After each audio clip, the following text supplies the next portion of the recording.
Welcome to Reemergence, Navigating Post-Pandemic Reentry, part of Leadership Month 2021, presented by the USC Rossier School of Education. Please welcome the presenter for today's session, Dr. Mary Andres, Professor of Clinical Education and co-lead of the Marriage and Family Therapy program at the USC Rossier School of Education. Thank you, Nari, and welcome everybody that's here today. I'm so happy to be talking about this topic, and it was Nari's idea with one of her colleagues that just we're thinking about how's everybody doing? How is it getting ready to go back into the world? I want to just say thanks for bringing the topic up. I want to say thank you to he's not online right now, but Dr. Broderick Leeks for lending me an office at the Counseling Center. And I also want to apologize for Dr. Brunel Anderson, who had a crisis and is not able to join us today. So she's such an amazing collaborator, and I hope you get to see some of her work a little bit later in some other kind of opportunity. So thanks for being here, and I'll tell you a couple of the reasons I was thinking about this topic is that there's been a lot of writing recently about an increase in people's anxiety related to the pandemic. And just even amongst our own staff, faculty, students, and alumni, there have been a lot of conversations that I've had with folks about readjusting. I mean, some people have loved the pandemic experience of just staying at home, not the losses, not the trouble of it or the economic impact, but the working from home has been great for some relationships, and for others, it's actually put a strain on them. And so part of what we're going to do today is just really have a conversation about how are we doing and how do we get through this. Thank you for those of you that provided questions when you registered, and I want to address one right off the bat. Somebody had said the pandemic is still a current phenomena. We're not really in a post-pandemic situation. Is that accurate? And I wanted to say I wholeheartedly agree that this is still a cause for concern, and that there are many communities that are still just devastatingly being affected by this.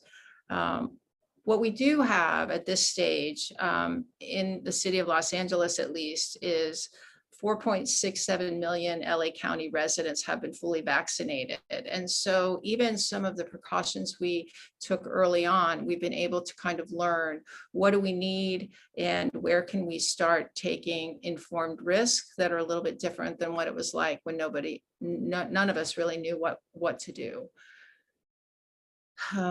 So yes, definitely there has actually been an increase of some 3 troubling days with this Delta variant being problematic. But what we do know is that people who have been getting vaccinated are feeling moderately more comfortable making good decisions. Some people are recklessly more comfortable, and some people are really, really still struggling.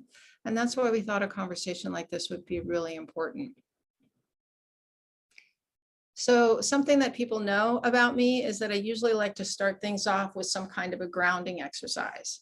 And one of the reasons to do that is just so we can be present as much as possible, and because grounding is going to be a huge part of this conversation as well. What I would like to invite you to do is not to do anything special, but if you feel comfortable putting your hand right here on your chest, just take a breath. You can look down, just feel the rise and fall of your chest. And then I'd like you to take your other hand and put it on your belly. Remove the first hand and just breathe and feel the rise and fall to your belly. If you would, breathe in through your nose and exhale through your mouth. In breath, as if you were smelling a flower. And out breath through your mouth, as if you were blowing out a candle. Just in and out.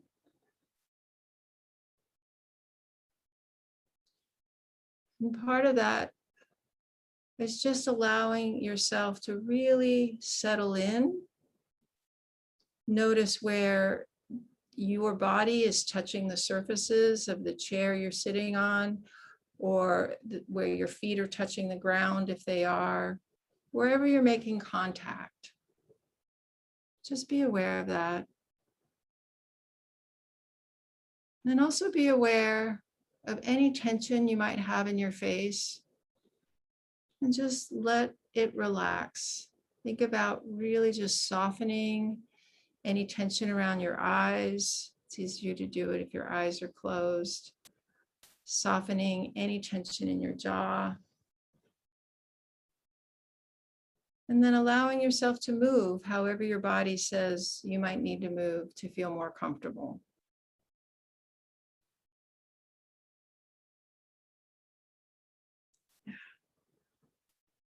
And what I'd like you to just contemplate is about, I feel solid that I can make good choices about my well-being. I feel solid that I can make good choices about my well-being.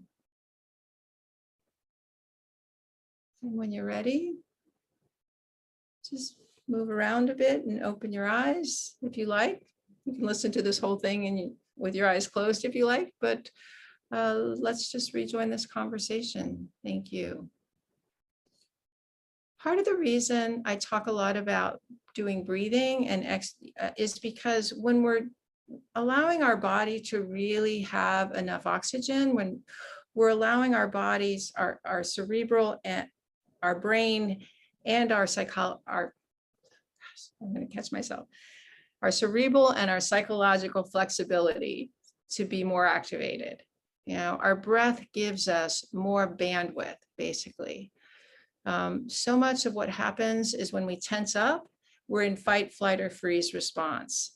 And, you know, so what we'll be talking about is ways that we can reflect back on this time that was radically different for most of us in this last year and a half, and think about how we're moving forward.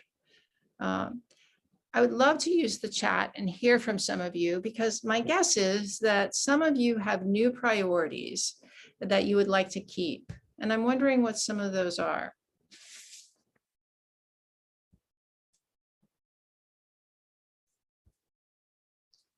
Anybody? Yes, exercise, more self-care.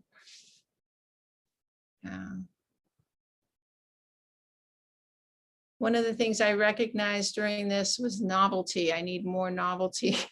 Time with family, yes, working less, relationships, focusing on relationships, yes. Great. And I have another question too, where I was wondering about, what are some old routines that you had before that maybe got lost during the pandemic? You know, I'd love that people are finding that balance that you're talking about what your values are, because I think that's been an important part of this time as well. For some people, I think going to the mall, that's great. Working out before school. Yeah. When I was walking through the village, I saw that one of the, looks like a gym is open there again. And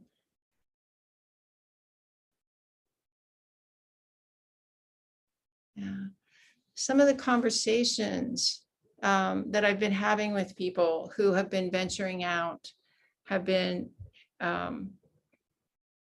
about having these goals and wanting to be reconnected, wanting to be able to be social again, wanting to be able to be back in communities, you know, whether it's a social activity, faith communities came up here more than once. And so how do we kind of find that energy to be able to tolerate or endure change? Something else that I was also thinking about is people in California aren't very used to driving when it rains. And so in some ways, there's a kind of a tentativeness about venturing out. There's actually some good reason for that. The roads can be pretty slick when they're not used to being kind of washed on a regular basis, so it can be dangerous. But one of the things that we find ourselves doing is kind of moving into traffic sometimes in those situations, and really being more vigilant about getting our bearings straight.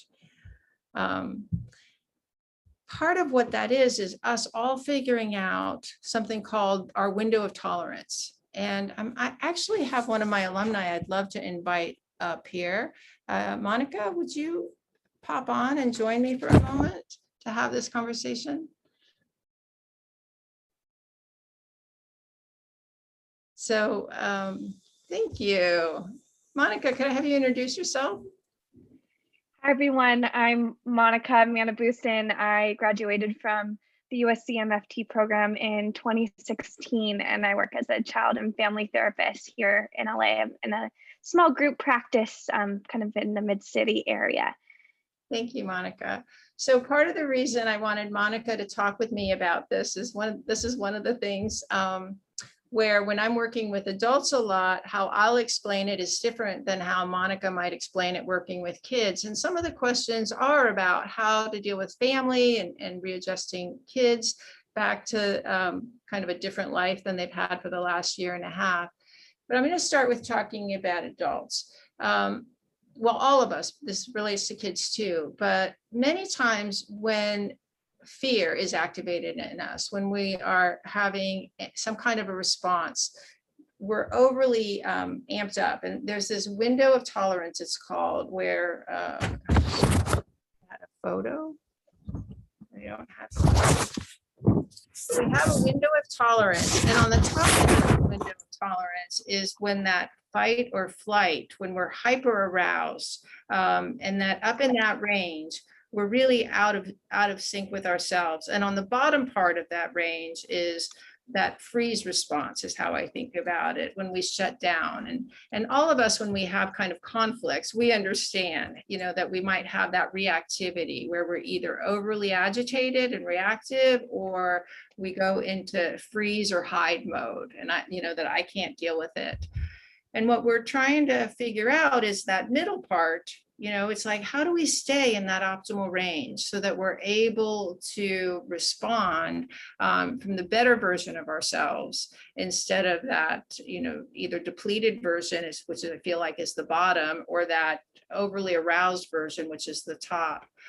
And how I usually teach it to my adult students is I teach it when I'm talking about breathing.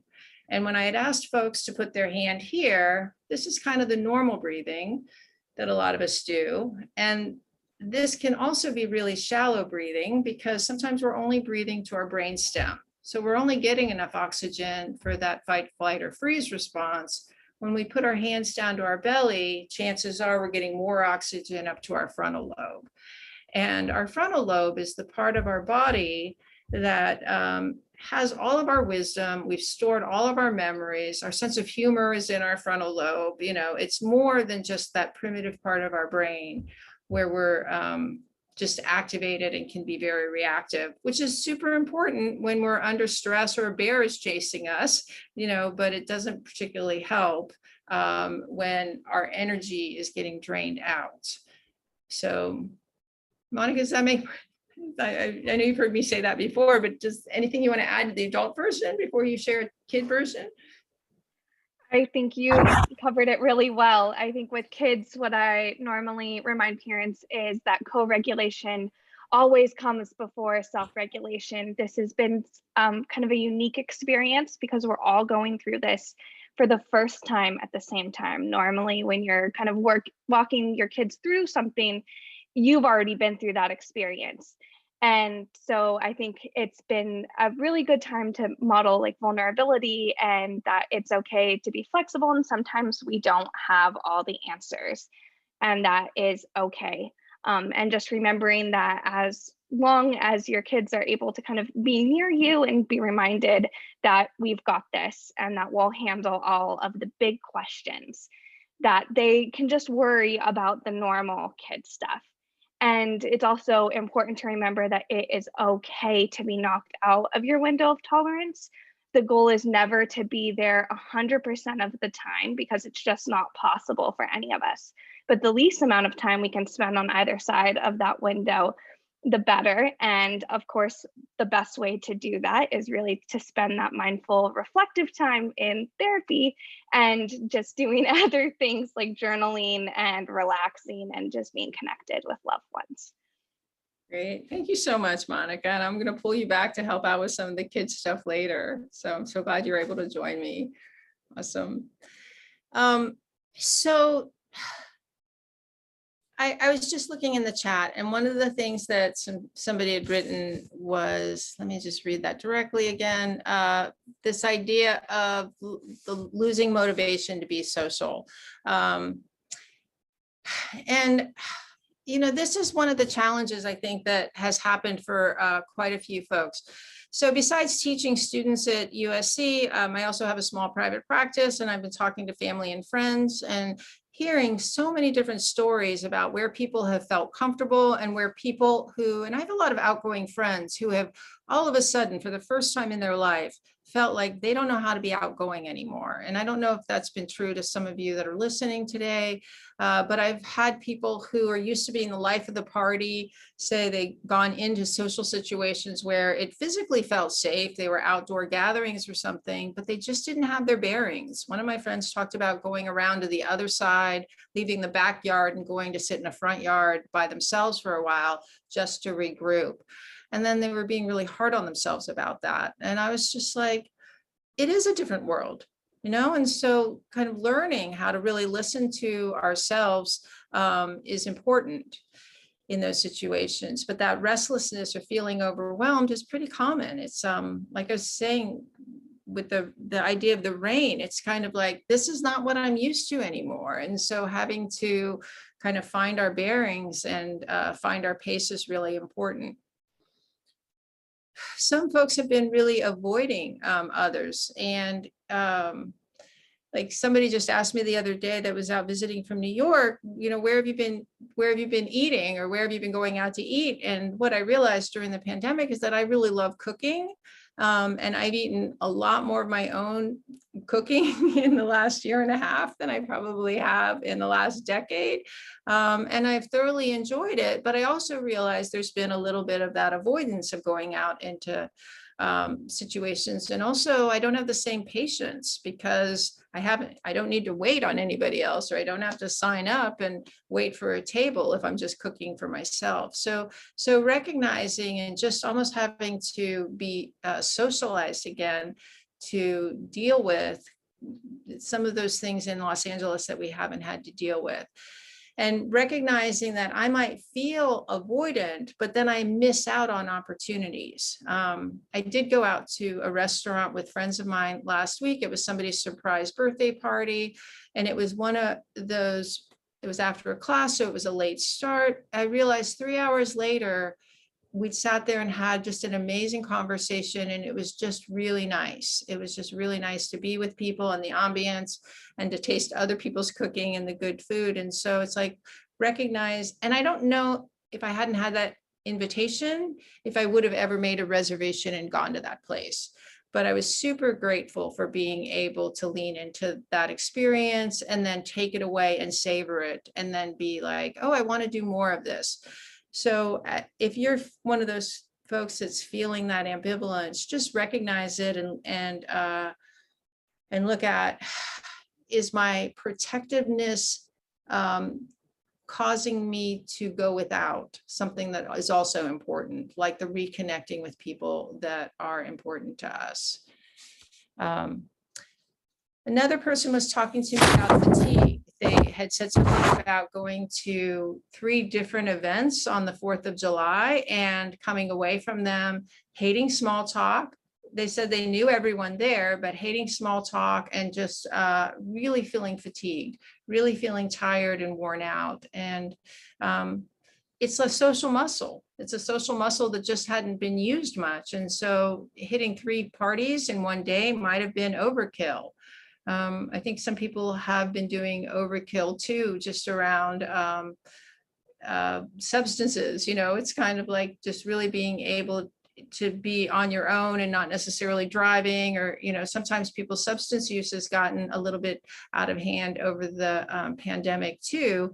And as you're starting to think about, oh, I want to get back into an exercise routine, I want to be more healthy, I want to be more mindful, we might have to look at what our relationship is with everything that we're consuming. You know, some people have just totally been thrilled about catching up on media, and other people have felt like they're overdoing it with media. I do want to talk about the fear of just exposure to COVID too. I talk to therapists all the time, and we have all been navigating, and I've had an office where I hadn't used my office for a long time because I was just doing everything online. And I've started to see clients again in person in my office, and it's been great. And it's been great for a couple of different reasons. And I haven't seen all of them. I still have quite a few people that I'm seeing just online. But there is something that I knew I was missing about the connection, the heart-to-heart connection that happens in the room with people that we care about. And I think any of us that have seen family members again that we hadn't seen for a long time, we realize that it's not the same on Zoom, and it's not the same in therapy on Zoom either. There is something about the synergy that happens. And because I do a lot of couples work, especially, there is a kind of energy between couples where if I'm in the room with them, I have more impact. I can influence how they are with each other differently than if they're stonewalling and sitting on a couch being really, really mad at each other. Just by being in the same room with me, I can have a softening impact on them. And so being able to make those decisions about who am I comfortable with, you know, coming back into my office, I pay attention to ventilation and cleaning and all of that stuff as well. But, you know, we all have to kind of figure out what is that going to be like. I've also been in this situation where we are one of the lucky programs. I consider it lucky that I'm teaching online this summer. So I had one class this past week where students had been online for a full year with each other, and they were so happy to see each other in person. 2/3 of the students had never even set foot on campus yet. And so that was a nice encounter. And then I have some other students that are just getting started in the program, and because it's their very first semester. And so being able to think about, well, what are all the protocols that help make this safe, and really being able to answer questions, but also just breathe and be able to pivot as needed. That has been really important as well. Just checking out here for a moment to make sure it's not anything.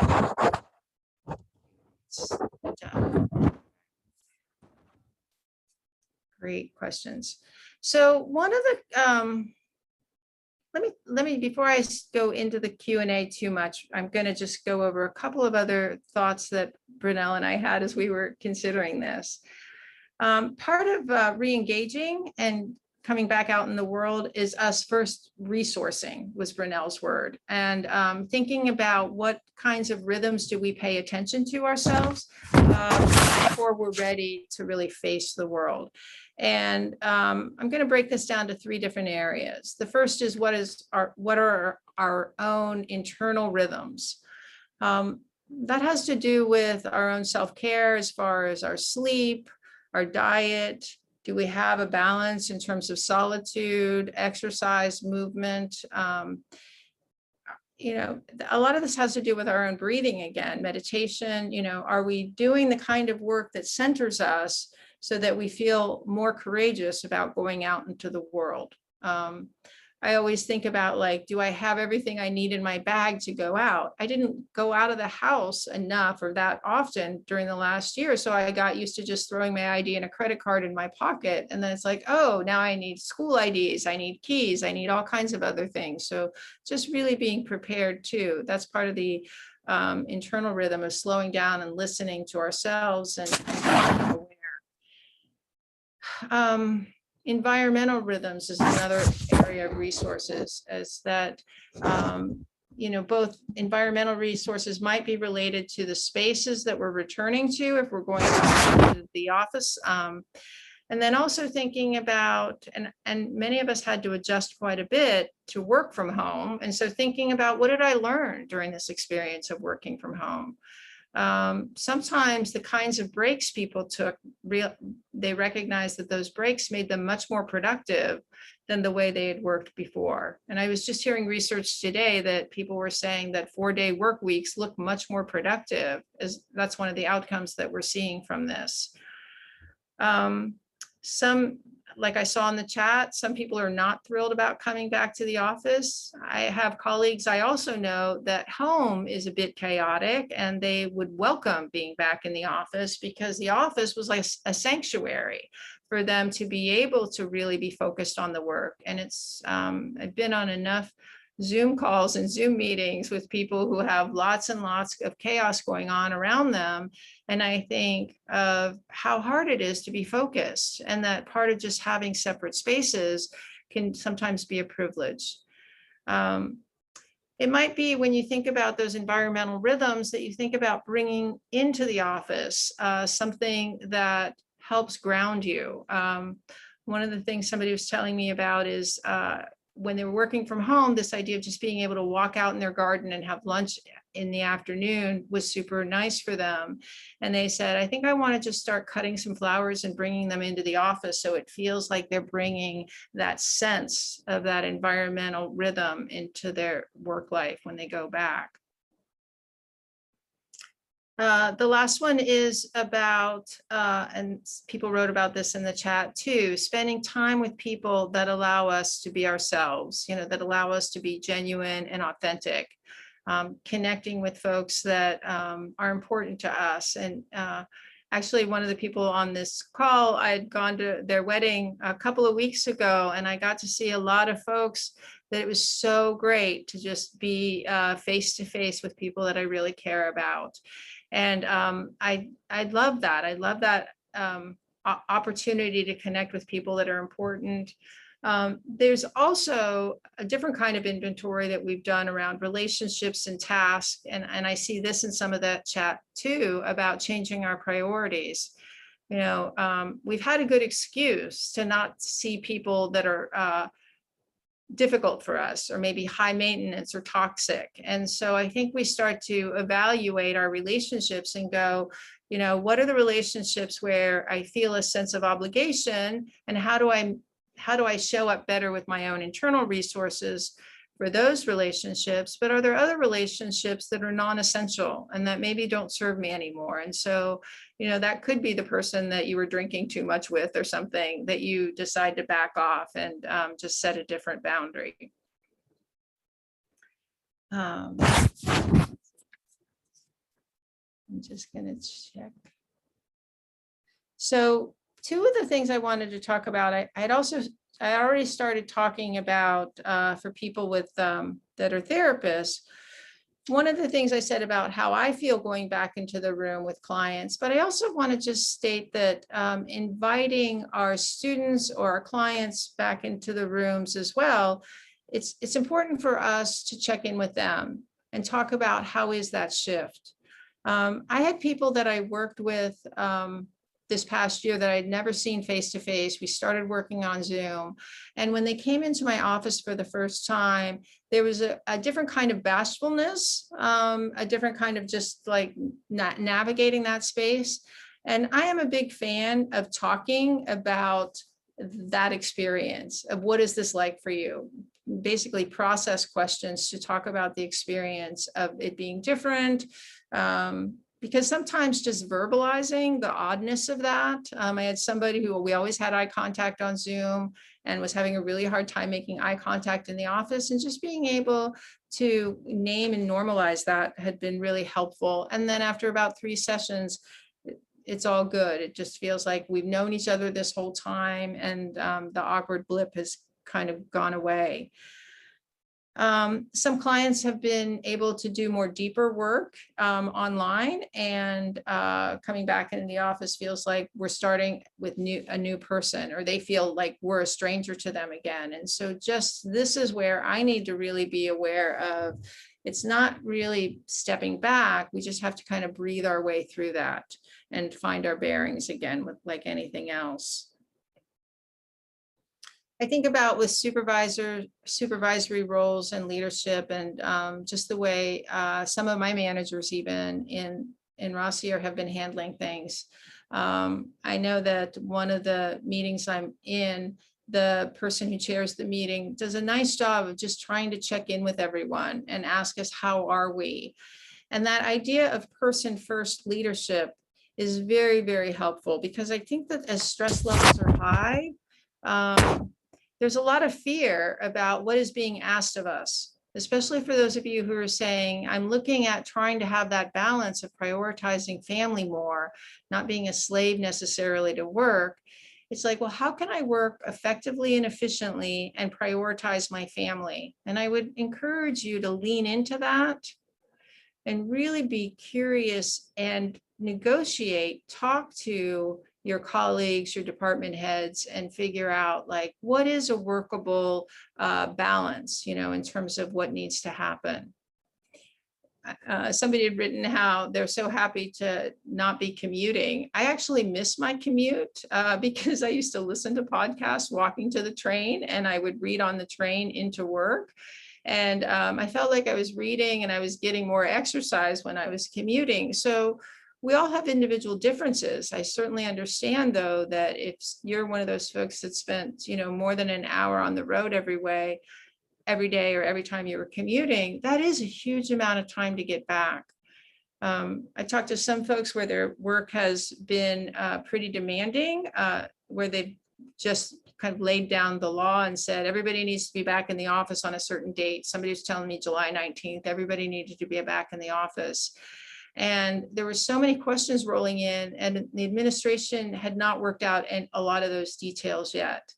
And instead of kind of just panicking and freaking out, it's a great opportunity to put those questions in, because it takes a village.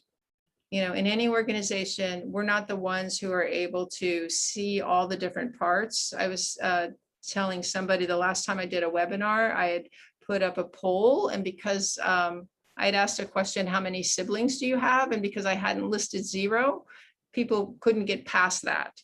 But it took feedback from other people for me to see an error in the way that I was perceiving something. And we really, all of our departments, we need to work together and really listen to each other.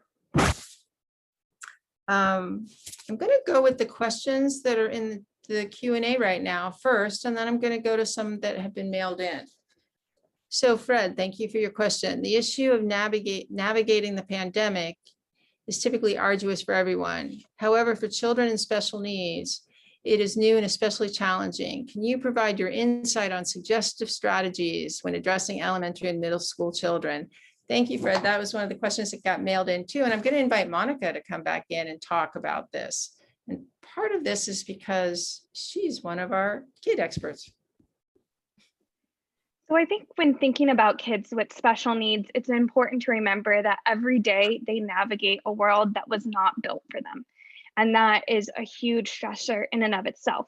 For a lot of kids with special needs, part of COVID has actually been a huge stress reliever, because it has meant more access to the people who understand them the most, more comfort when they need it, less kind of having to translate their needs for people who don't know them as well. But it's important to really foster their sense of independence in going back out into the world. It's not a bad thing. It can be a little scary sometimes, but it's good to be able to be on your own. It's good to go to school. It's good to have your own friends, and to kind of balance their needs for comfort with the need to kind of create their own identity. That being said, the kids with special needs often need a longer runway. And so more practice, more prepping, more kind of forethought of what they're going to need in order to feel comforted. Are they going to need a transitional object? Do they need pictures of the space to kind of review before they go to school? Maybe some pictures of their teachers and their classmates so they can understand what everyone's faces looks like. If they're going to have to wear a mask, just practicing what it feels like to wear that mask. Do they have a mask that feels comfortable on their face? Do they have a mask that has something cool that they like to look at on the outside and just thinking about what of their senses kind of bring them the most comfort. And so thinking of if smell brings them a lot of comfort, can they have smells that feel really good to them? If sound brings them a lot of comfort, can we have sounds available to that can comfort them? And for one of my kids, I know that was listening to songs in Hebrew, because she knows a little bit of Hebrew, but not too much to get caught up in the lyrics. And so she finds the music really comforting. Knowing that they're going to need more time to kind of down regulate when they come back. And so asking too much of them when they come home would mean probably more upsets and more kind of conflict between the people that they actually are really needing. And so just having that time for just relaxing, eating something that feels good, listening to something that feels good, having a drink of water, washing their face, and really just practice for whatever you're going out to do. And so you might feel like you're practicing a lot of what it looks like to go to the grocery store for a while, but it really does help with that sense of mastery. Great, Monica, thank you. You really are talking a lot about rehearsal as part of that too, and helping kids anticipate the kinds of situations that they're going into, and then debriefing afterwards. And we know how to do that age appropriately with our kids as they're growing up. I think about even before the pandemic, when I would work with parents that had kids that struggled with like OCD kinds of tendencies, and it got worse during the pandemic, just different creative ways that parents were working with the children. What you talked about earlier, that window of tolerance, helping, a couple of tools that I've talked to parents about have been things like, well, one is a book that one of the parents shared with me, was called Breathe Like a Bear. And it has these lovely songs and kinds of activities and exercises. And I've done this with some of my adult students just to get them to see, ways of creatively introducing this idea of breathing as a way of getting them into that more optimal space of being able to respond. And then the coming home and debriefing is super important. It's just helping your kids make good decisions the same way you're making good decisions. So thanks for that. Mary, I wanted to thank you again for introducing me to that book, because what I've actually had a lot of my clients do is create like a little bit of a safe space for their kids. For some kids, that's just in like their mom's closet, and it's got something comforting to each of their senses, and usually the Breathe Like the Bear book, and they can go in there and just regroup before coming back out. Awesome, thank you. That's awesome. I have another alumnus I want to call up now. It's just Jenny Beckwith, and I'm going to ask her to introduce herself. Hi, Jenny. And let people know where you're working. But part of the reason I'm doing this is because one of the questions I have, I'll read, is how do we get our teams to embrace changing our practices to improve our organization delivery of services and making lasting impact? And Jenny's been in an organization where she can privy to some of those conversations. So go ahead, Jenny, let them know what you're doing. Hi, I'm Jenny Beckwith, USCMFT alumni 2012. And I'm currently working at the UCLA Counseling and Psychological Services, so the Student Counseling Center at UCLA. So, and we're one of the largest counseling centers. So we're really going through this process of trying to figure out how to accommodate staff and also students and their needs. So I think this is a really good question. And I think what we've learned is something that Mary has been speaking to, which is we all, or most of us, had to make big adjustments when we went into this remote environment, because most of us are used to doing 100% of our work in person for the most part. And so through this past, year and a half, we've been learning that there's different ways to do things, and that, speaking to the questions Mary asked at the very beginning, is like, we've learned for ourselves personally that, there's some things that we really could change, and that's nice, and other things that now we're missing that we want to get back. And so it's looking at that, and it's a little bit hard to do that organizationally because we have the restraints or constraints of, what's coming from the organization, what's coming from above us, and how that kind of trickles down and how we manage that. So I guess the biggest message is, one size is not going to fit all anymore. We're not just going to go back to the way things are. And so we need to balance that with how we move forward. I think one of the biggest things is remembering to have compassion for others and ourselves, because there are some things that, our leaders are working under that we don't have control over. Laws are changing constantly, or practices are changing, and we have to kind of roll with that. And some of the considerations to think about are things that have already been brought up both in the chat and in other conversations earlier. But looking at people who want to go into the office versus want to stay home. What are things that we can accommodate, and what are things that maybe we have to negotiate around? Is it childcare? Is it someone who might be immunocompromised, and even if they're vaccinated, don't feel comfortable coming into an office full of people or seeing students or clients in person, versus people who might want to stay in the office. They might want to go in. They like the social aspects. Maybe they have, maybe they're a caregiver for an ailing parent, and that takes up their full time when they're at home. So it's impossible for them to get work done. So, and those are only very few examples in addition to some that Mary shared, but kind of keeping those things in mind, knowing that those are only a very few of the examples. Every individual is going to have different circumstances that are going to vary widely. So as much as we can, either as leaders, remember that for our staff, or as staff, talking to your supervisors, leaders, professors about what those needs are, so that we can negotiate that. And again, we're not always going to be able to accommodate everything, but being able to at least have the conversation around it. And then I think the other thing to consider too is, who is the consumer? Is it a student? Is it a full class? Is it a client? And how do we meet their needs while also paying attention to our own needs? Because we're in a parallel process with them, right? We're re-emerging into this world just like all the people are that we're working with. And so we have to take care of ourselves, but we also want to meet the needs of the client. So like Mary said earlier, for example, someone who maybe could do deeper work through the telehealth, maybe you keep them telehealth, and then some other people you want to bring in person. So that's one way to maybe start negotiating that with clients, to meet the client's needs, but also your own needs. And then kind of the last thing I wanted to consider was actually sort of to the question, one of the questions in the Q&A is, what is our countertransference going to look like? How are we going to feel if, say, I'm working with a client who's out partying all the time. I know they're not vaccinated, but now I have to see them in person. How do I manage that? How do I manage my expectations around that? Are there workarounds? Do I see them, have them in another room and still do telehealth, but they're in the office?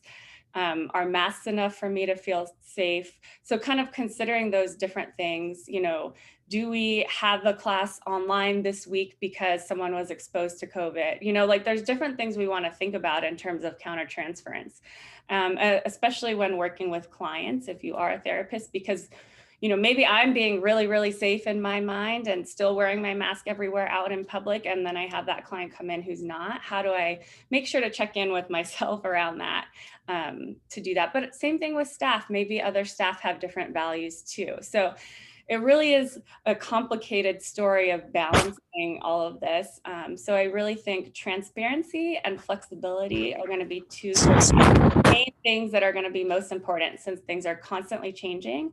So as much as we can be flexible and transparent, I think that's really going to be the way to contain as much as possible in this changing environment, and also create a safer environment to be in. So those were some of my thoughts about that piece.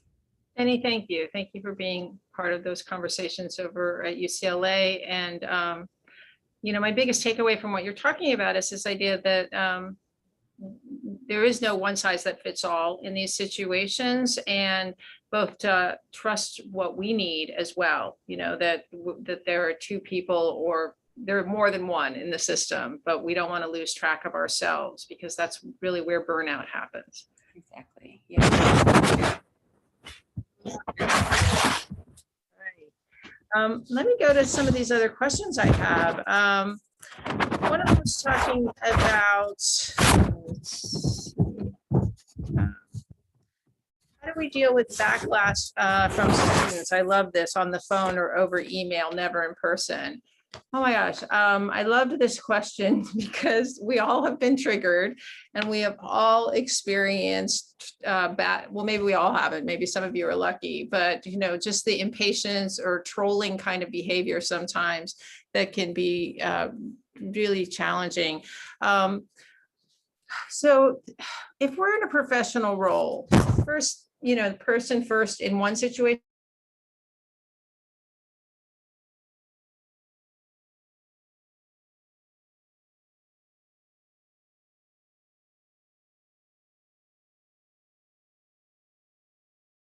I used to work with substance abusers, and one of the lines I learned from working with substance abusers was pause when agitated or doubtful. And I think that applies to anybody, not just people who are trying to recover from alcohol and drug problems.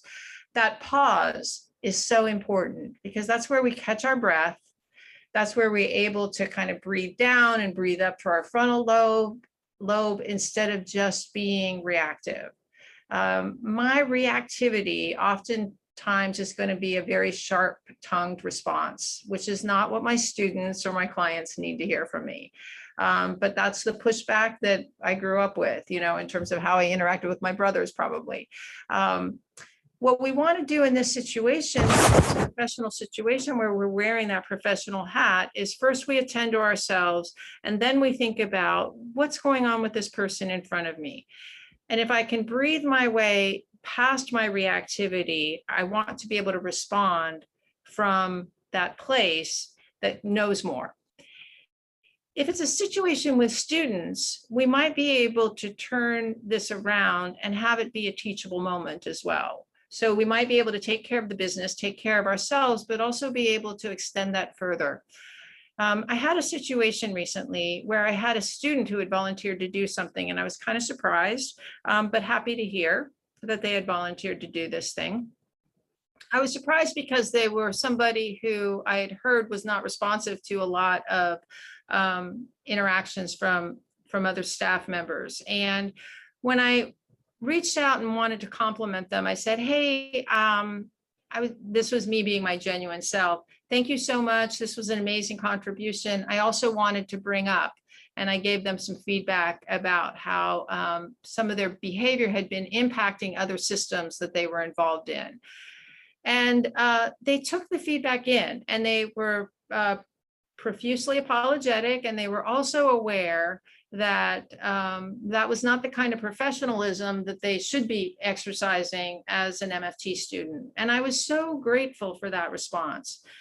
Now, part of that is it took probably a couple of drafts for me to figure out, how do I do this? Because I didn't want to deliver a compliment and then yank it away. I was trying to figure out, how do I sandwich feedback so that I am able to really give this gift of saying, I've noticed and I've appreciated this, and then still be able to give constructive feedback in a way that it would be taken in. And I was super grateful for that experience. Now, I do know sometimes we're able to give that feedback immediately, but this is a lot of the work I do in couples therapy too, is that people get defensive. They get defensive so quickly. And this is part of our self-regulation that we need to regulate, but we're also in a position sometimes that we're teaching our students and our clients and our children how to self-regulate as well. Because that capacity to just breathe through and get into that window of tolerance and have that optimal presentation is much better.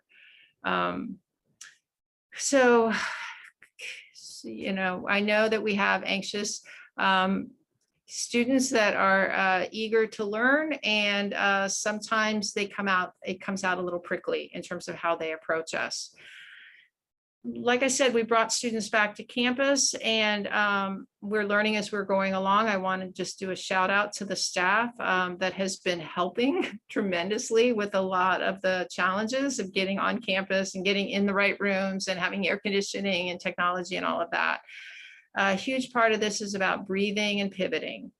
So thank you for the staff that have been amazing in that situation. I also see a question that talks about how do we deal with strangers in public situations, based on the statistics. And this is one of those things where I go back to what I had asked you to think about when I did the little guidance and the breathing exercise earlier, is to trust that you are capable of navigating your own well-being. Now, one of the things is I know that I waited for a while before I got vaccinated. I could have gotten vaccinated early on as a psychologist, but I waited till I was going to actually be back in the classroom or with clients to get vaccinated. So it was more like April when I got vaccinated. And I know I felt a deep sense of relief myself. And I waited for a little bit longer before I got on the train. We all have to figure out what our thresholds are. And part of that is, what are we doing to take care of ourselves to keep us in that kind of that healthy place? And I was just talking to a student today who's moving and is negotiating, like, will I take public transportation? How do I get around a new city? And I was just like, be patient with yourself. We all need a lot of just self-compassion to be able to adjust to some of these changes. My colleague talked about being out in a social situation and being super comfortable with people in front of them, and then somebody came up right behind them. And in a normal situation pre-pandemic, that might not have been odd to hear a voice come right over your shoulder, but they really freaked out when that happened to them in the space. And we talked about what happened, what that arousal was like. It felt like the onset of a panic attack, but it wasn't a full-on panic attack. We talked about, I was hearing about this a few days later. So just being able to note that, and part of it was being aware of all the things that they were doing to keep themselves safe. So this is calculated risk taking, recognizing what kinds of situations we choose to go into and what kinds that we choose not to. I was going to go visit a friend out of town, and they were going to be going to an event the night before on a weekend. I was going to go up on a Saturday, and they were going to go to an event on Saturday. And I said, you know what, I'm going to wait and come up on Sunday. And that felt like the best choice for me personally. And it cut my trip short a little bit, but that part was okay because I was trying to do that balancing of what's okay for me personally. And I probably missed out on a very fun event, but I was totally okay with that. My last question is here from Anonymous. Can you advise on the best way to reemerge if you've been feeling quite stagnant and a lack of personal growth? I love this question because I think a lot of people have been feeling stagnant. And well, one of the things we were thinking about, another question that somebody wrote in, is what practices reinvigorate life after a period of languishing through the pandemic? Novelty, movement, meaningful encounters. Those are my first three things. I walked around the same blocks for a while, and this past weekend I said, let's drive someplace and walk where there's some different things to look at. And I loved the flowers in my neighborhood, but when I drove someplace and walked in a different neighborhood, I loved the trees, big old trees. So finding new kinds of experiences and moving, that's important.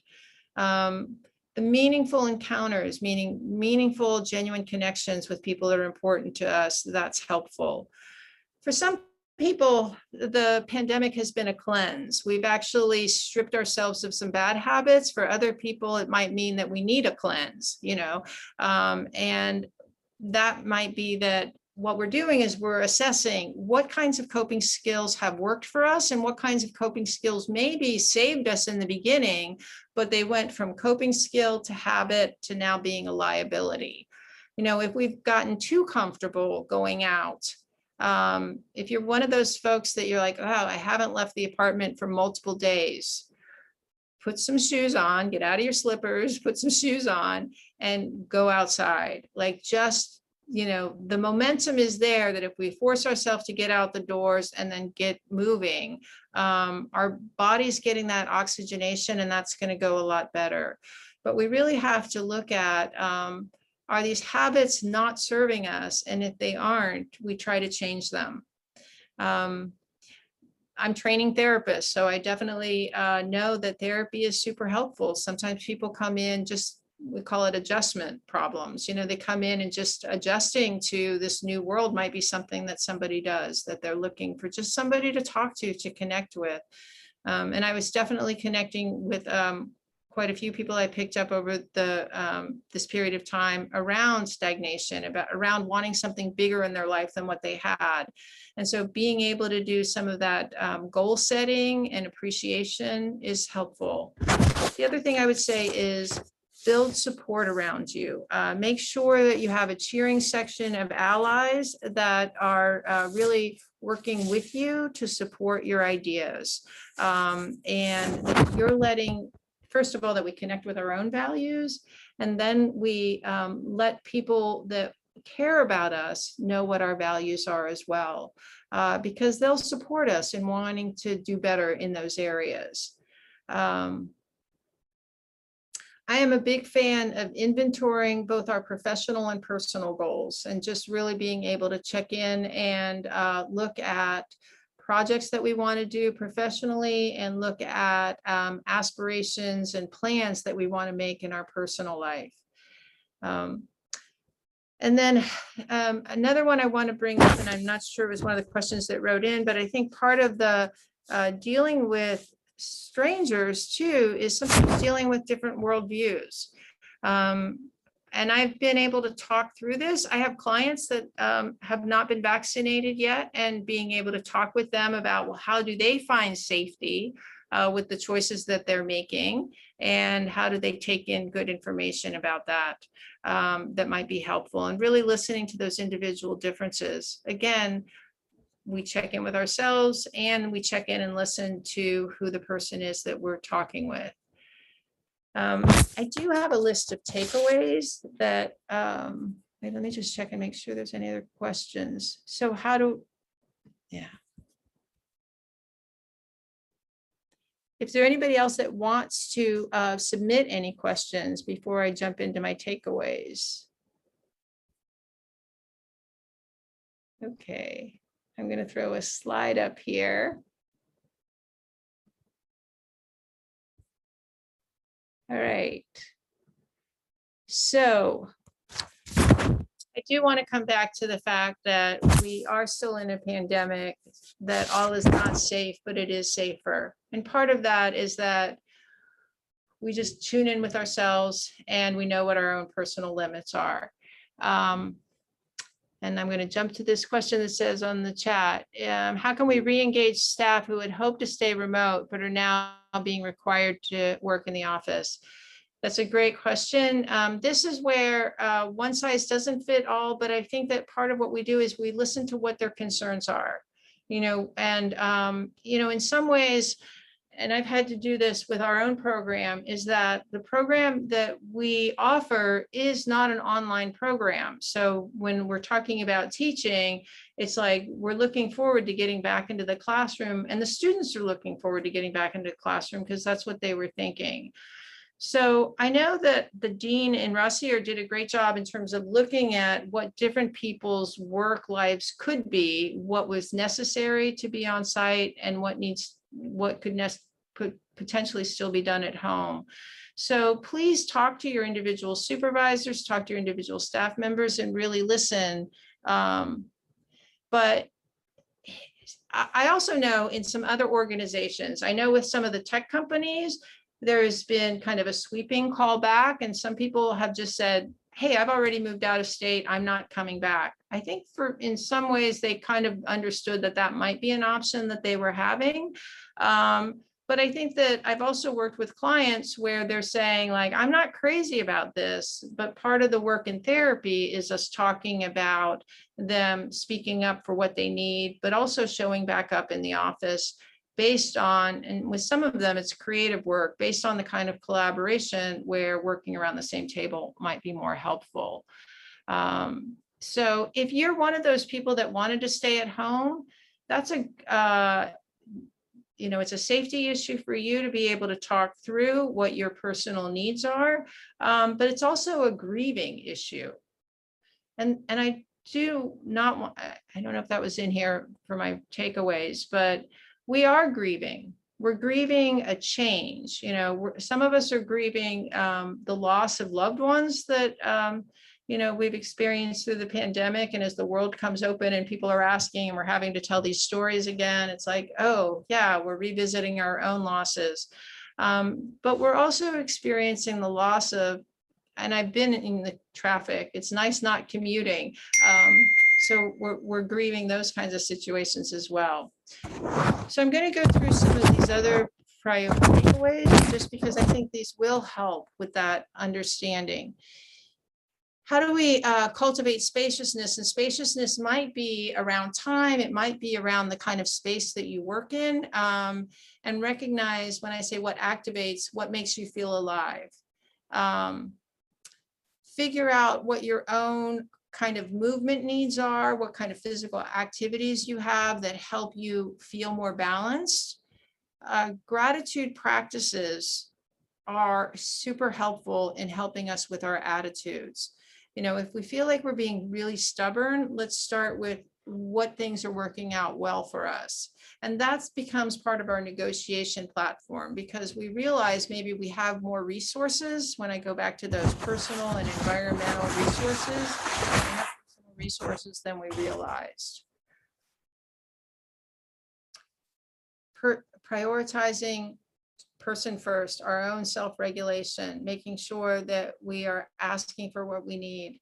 The last thing, you know, what we want to have in any kind of work environment is that, I think about this for parenting, but I also think about this for supervising too, is that I want to have that attitude where people that I'm responsible with and for can say anything to me. You know, so be able to figure out those power differentials in work, and for the people that are supervisors, be the kind of person where people can say anything. Now, if you're somebody who's speaking up for something, speak up from that optimal place, from that grounded place, not from a reactive place. And that should help that conversation go more smoothly. And that's my last takeaway. Move from having that reactive mind to a reflective mind. And a lot of that is just about our breathing. It is about us finding that center and being okay with that. And I'm looking to see if there are any other questions or any other final comments that anybody would like to make.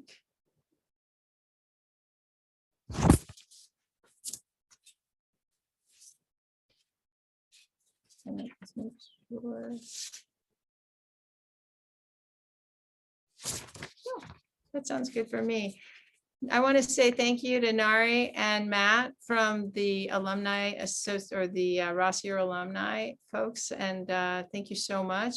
I will throw my email down into the chat if anybody needs to reach out. And again, I apologize for Dr. Brunell Anderson for not being with me, but I thank you all so much for this opportunity to be here.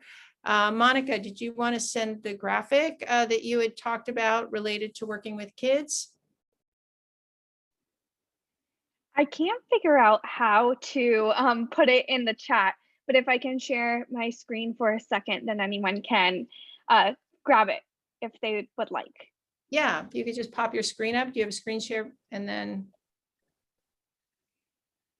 wonderful. So I think this is a great little graphic for explaining the window of tolerance to kids. Makes it a little bit more fun. And for most of you, you can do Control-Alt number 3, and you'll take a picture of your screen if you're on a Mac. I'm not sure how to do that on a PC. So great. Thank you, Monica. Thank you, Jenny, also for your participation today. Donna, it was so nice to see your name on this list. I saw a lot of people I recognize that I haven't seen for a while. So thank you all for showing up today. Best of luck in reentry. I just appreciate you all for being interested in this topic. Thank you.